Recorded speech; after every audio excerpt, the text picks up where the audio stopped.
Manila, capital and largest city of the Commonwealth of the Philippines, rises on the shore of the bay into which the Spaniards sailed in 1570, and where in 1898 Admiral Dewey achieved one of the greatest naval victories in history, the Battle of Manila Bay. As headquarters for American commercial interests in the Orient, Manila has been transformed from a sleepy Spanish town into a modern city. Inter-island ships, serving the archipelago of some 7,000 islands, berth along the quays of the Pasig River that flows through the center of the city. From the sterns fly both the American and Philippine flags, for the Commonwealth government is still under the protection and advice of the United States. Much of the local trading is carried on in cascos, flat-bottom boats which are poled through the many canals and waterways of Manila. Each casco has its family, whose life is spent beneath its thatched roof of bamboo or palm, veritable water gypsies in a climate that is kind to all. Manila is really three cities in one. Old Tondo, home of the Philippine masses, modern Manila, born of American development, and Intramuros, walled city of the Spaniards.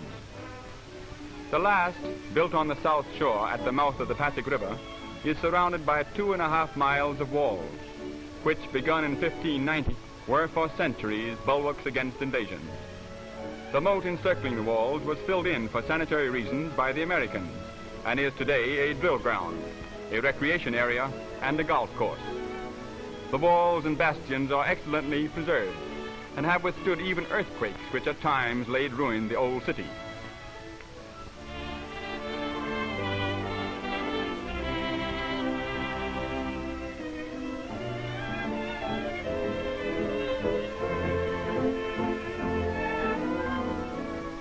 In the bastion of the Royal Gate is Manila's famous aquarium.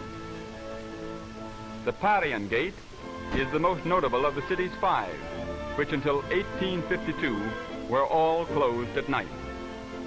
Within the walls, little has changed since the days of Spanish rule. The main shopping street, Calle, chiefly catering to tourists, presents a picture of busy activity and colorful traffic.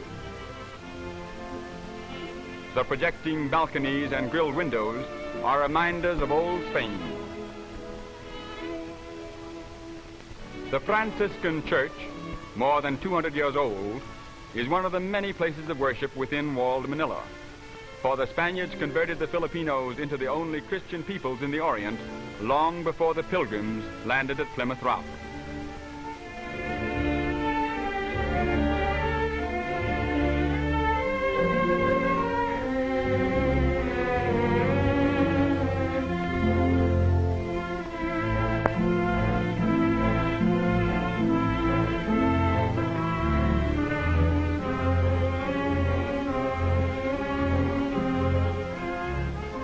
A bodice with huge sleeves of cloth made from pineapple plants and a long skirt, the train of which is tucked into the front of the belt, is the typical dress of Filipino women. Facing quiet McKinley Square is the cathedral, built in Byzantine style a little more than 60 years ago as a successor to other cathedrals destroyed by earthquakes. On the north shore of the Pasig River is Tondo, the oldest and most densely populated quarter. Here the masses live, and here also is the modern business area of the city. In this section are the greatest contrasts: fine skyscraper office buildings and banks among crumbling thick-wall ancient structures, broad straight streets and narrow crooked ones, canals teeming with boat activity, and paved streets with modern traffic. Traffic in all parts of Tondo is heavy and difficult to control, with swiftly moving autos abreast caramatas, the two-wheeled native conveyances drawn by active Philippine ponies.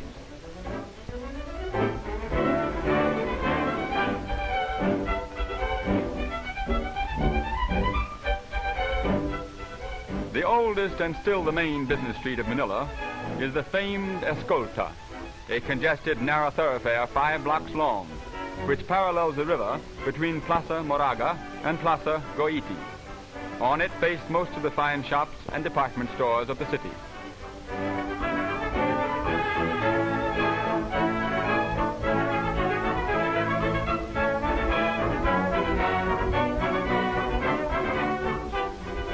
Another important thoroughfare is Rizal Avenue, named in memory of the great hero martyr, Dr. Jose Rizal, who was executed by the Spaniards in 1896, 2 years before the coming of the Americans.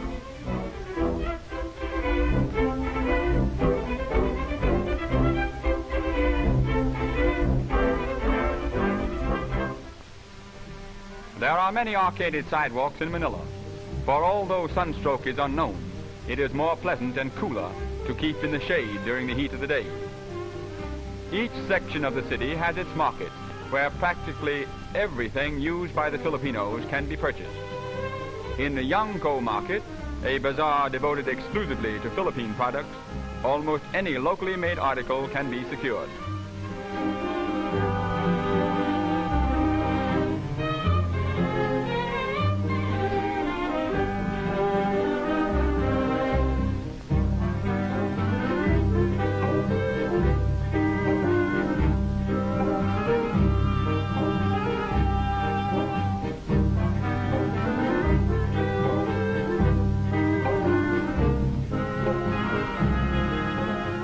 The two-wheeled carromata and carretela are the principal conveyances of the Filipinos.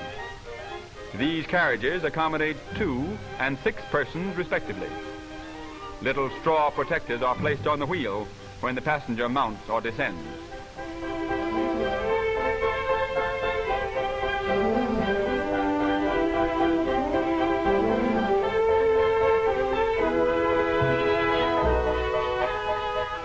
The Philippine beast of burden is the carabao. There are more than 2.25 million of these patient, hard-working animals in the island, and their slow pace is appreciated by their easygoing masters.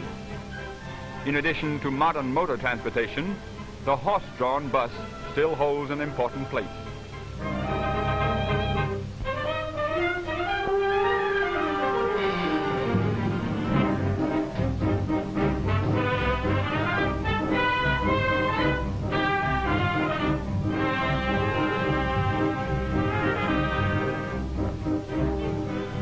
The Pasig River is spanned by 4 bridges.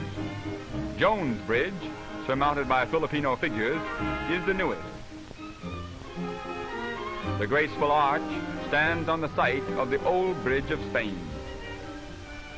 The spacious and dignified post office overlooks the river and faces upon the Plaza Lawton, where the Burgos Drive begins. The Burgos Drive, a magnificent wide boulevard, follows part of the sunken gardens of the old wall city moat. Near its middle stands the superb legislative building, completed in 1926 at a cost of $2 million. Today, it is the seat of the new Commonwealth government. In front of it, over the course laid out around the walls of old Manila, modern Manila plays golf.